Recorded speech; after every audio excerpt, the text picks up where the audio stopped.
Someone asks, "So, tell me a bit about yourself." A simple, friendly question. But your mind goes completely blank, even though you obviously know exactly who you are. If this exact question freezes you every time, it's not because you lack an answer. It's because you have too many. Here's what's actually happening. A question with zero boundaries forces your brain to choose from an almost infinite number of possible answers, all at once. Your job, your hobbies, your background, your goals. Everything qualifies, and nothing is clearly the right starting point. That flood of open possibility is what causes the freeze, not a lack of things to say. Too many doors, and no idea which one to open first.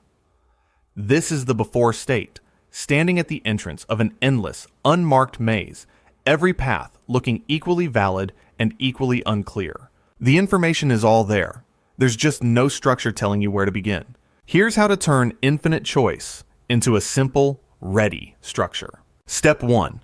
Build a preset 3-part anchor story in advance.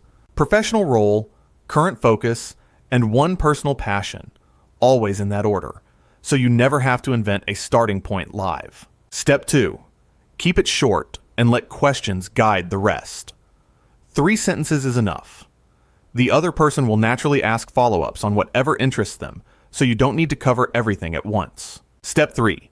Practice your anchor story until it's automatic. Once this specific answer no longer requires real-time thinking, the open-ended nature of the question stops feeling overwhelming at all. This is the after, the same open question, but now with a clear 3-step path instead of an endless maze. The choice was never the problem. The missing structure was. Try this today. Write your 3-part anchor story right now, before you need it. What's the hardest part of introducing yourself? Where to start? Or how much to say? Tell me in the comments. Subscribe. Simba Eduzone posts a new English mindset video every week.